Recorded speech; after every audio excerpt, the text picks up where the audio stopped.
In a village, some villagers suddenly began to suspect an ordinary man's wife. Later, it was discovered that the woman's body had become like that of a decaying corpse. Worms had infested her body, building nests and consuming her flesh.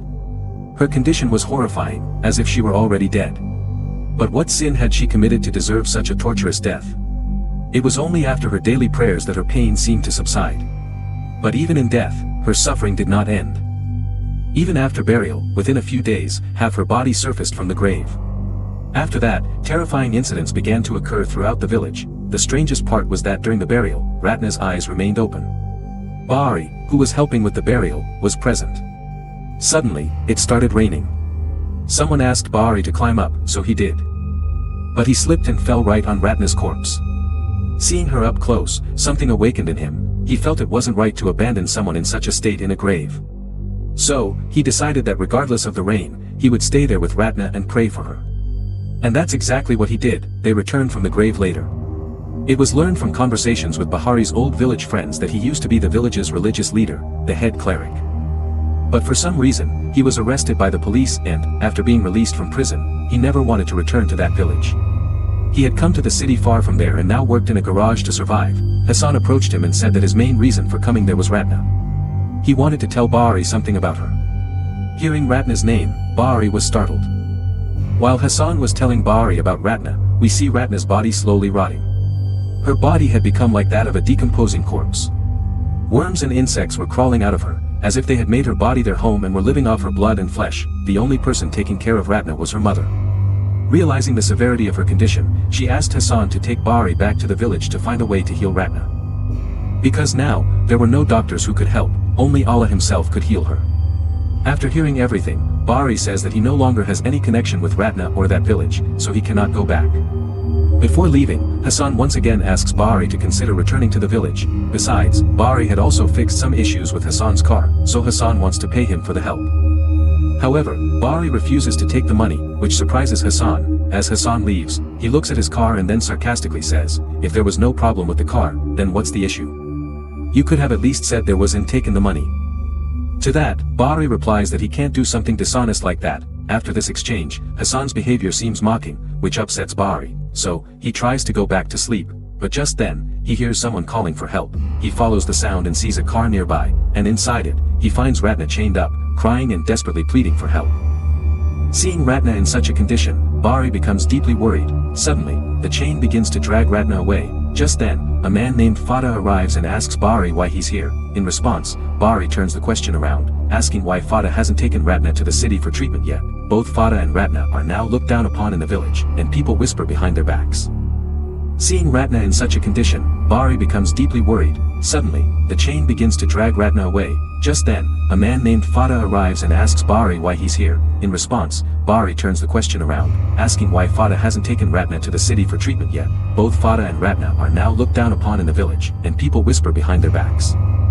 Hearing this, Fada says, "I myself am about to become a father. How can I possibly tell someone to get rid of their own child?" At that moment, Bahari becomes angry and starts saying many harsh things. From his words and behavior, Fada realizes that Bahari has come back for Ratna. Fada then says that if he were well today, he would have surely helped Ratna, because once, he himself used to be a respected ustad, religious teacher. From this scene, it becomes clear why Bahari was so shaken the first time he heard Ratna's name, why he couldn't hold himself back despite everything, and why, after all these years, he finally returned to the village. Because Bahari loved Ratna. While sitting outside, Bahari was lost in thought, when suddenly his friend Matan shows up. Matan tells him that Fada is calling him. So, Bahari goes to see Fada. Fada asks him if he's okay, because he knows that from childhood, Bahari always hid his emotions. Bahari admits that he's not okay, because he still feels hurt thinking about those friends, who had spread lies about him in the village. In reality, back when Bahari was an ustad, he also used to perform spiritual healing, ruqya, on people. One day, while he was treating someone, that man and his friends told the villagers that Bahari had intentionally killed the patient. Because of that accusation, Bahari was sent to jail. His mother couldn't accept this injustice. She fell ill, and while Bahari was still in jail, his mother passed away. The police didn't even allow him to attend his mother's burial. That was the main reason why Bahari stayed away from the village all these years. Now, he can no longer deny that he came back to help Ratna, because he still hasn't forgotten how to perform ruqya. After that, Bahari goes with Hassan to Ratna's house. Seeing Bahari, Ratna's mother becomes very happy, and she holds his hands in gratitude, because in this village, besides Bahri, there was no one left who could help them. Bahri asks Heshti how Ratna is doing now. In response, Heshti says that Ratna is not doing well at all. Ever since she returned home, she hasn't spoken a single word. So, Heshti asks Bahri if he can somehow help them. Bahri replies that he will try his best, and with Allah's will, he will try to heal Ratna. Just then, Ratna suddenly screams, and Heshti rushes to her. Bahri follows closely behind and also goes to see her. As soon as she sees Bahri, Ratna screams even louder. Bahri sees that Ratna's entire body is burning up. She also says that maybe Bahari's presence is making things worse for her, so she walks away. Before leaving, she tells them she'll come back at night to take Bahri away. Bahri, however, goes back to Ratna. Even though Ratna was still not fully conscious, she slowly reaches out her hand toward him. Bahri takes her hand in his.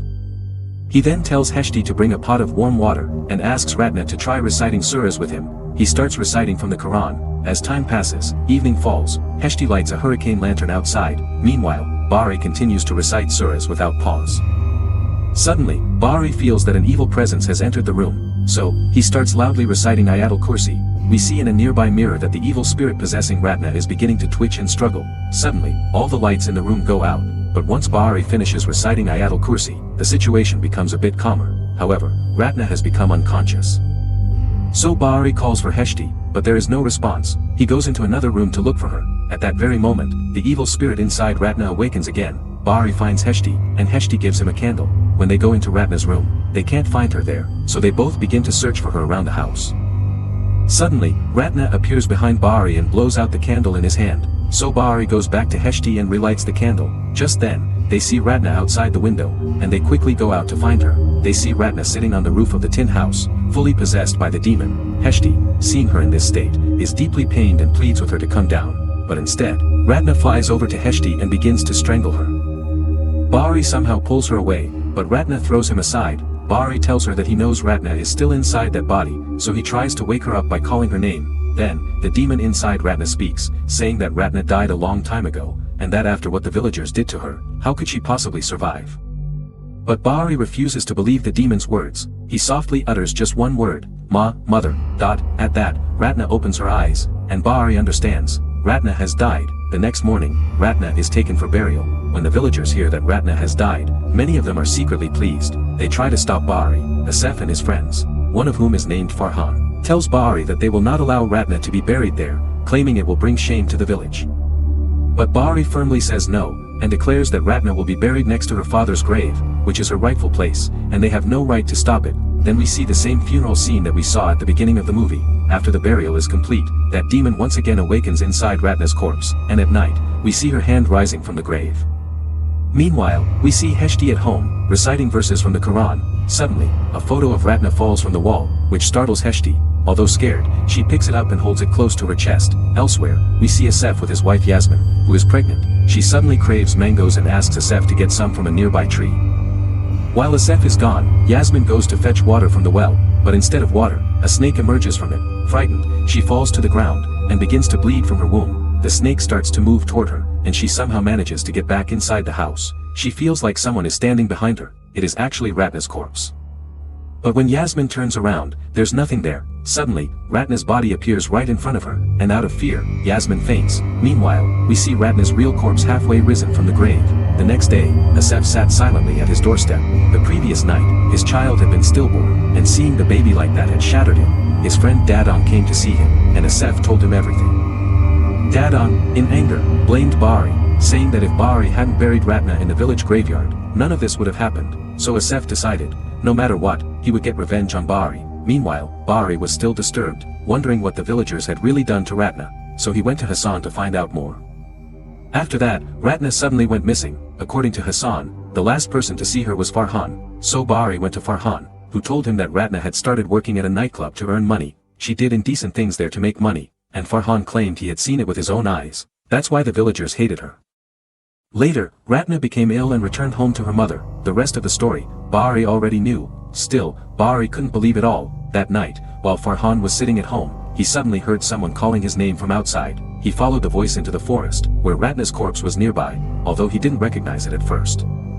Suddenly, Ratna appeared in front of him, and a snake began to slither out of her mouth. Terrified, Farhan ran back home. Meanwhile, Dadon was riding his bike outside. Looking into his bike mirror, he saw Ratna sitting behind him. Within a moment, she vanished, only to reappear in front of his bike. Dadon barely managed to swerve and escape. By this time, Farhan had reached home. His wife came to him, and they shared an intimate moment.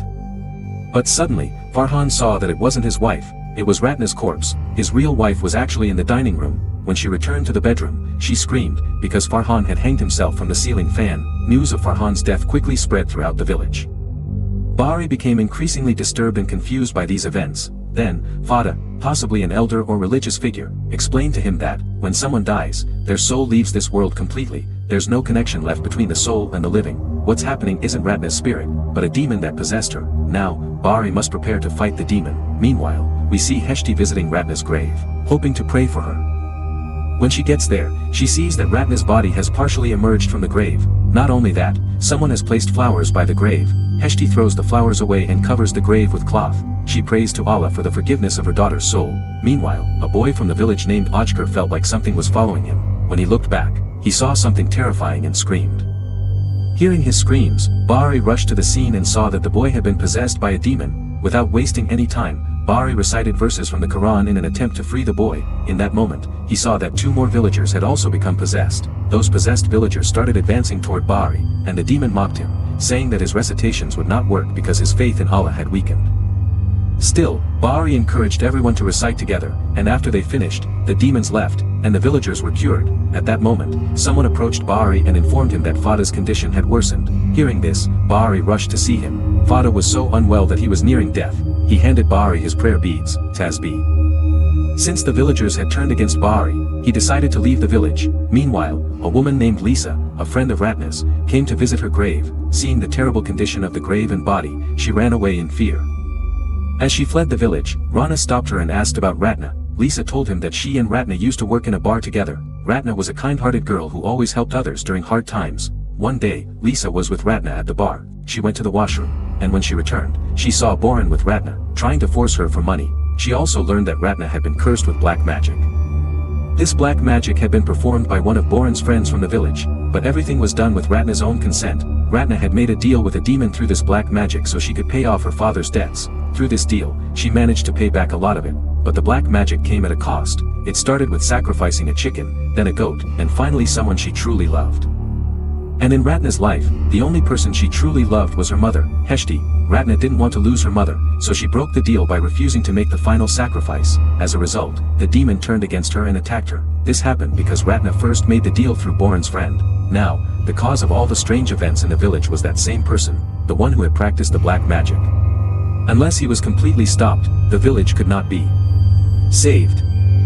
With that, Bari returned to the village. As he entered, Asef and his friends surrounded him. Bari said that he only wanted to clear the false accusations against Ratna, because he had learned that someone else was truly responsible, someone hiding among them. Hearing this, Asef and his friends started attacking Bari, but Bari knew how to defend himself and quickly knocked down 2 of them with a stick. Asef began begging for forgiveness, asking Bari not to hurt him. Then Bari asked him, who did the black magic on Ratna? Asef confessed, it was Dadon. Just as Bari was speaking loudly, Hassan arrived. Bari told him, it was Dadon who did the black magic on Ratna. He's been pretending to be innocent in front of everyone, but he's behind all this. Now, Bari and Hassan went together to Dadang's house.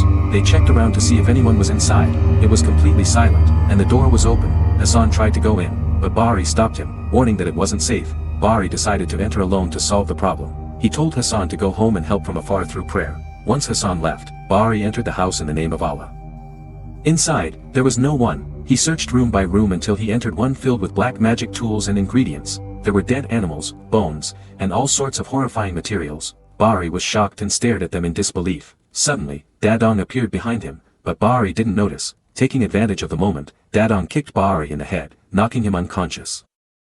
Then Dadong began preparing him for a ritual sacrifice. He said that Ratna had made a deal with the demon for money, not because she was a bad person, but to pay off her father's debt. But people in the village thought she had sold her body, when in reality, she had sold her soul.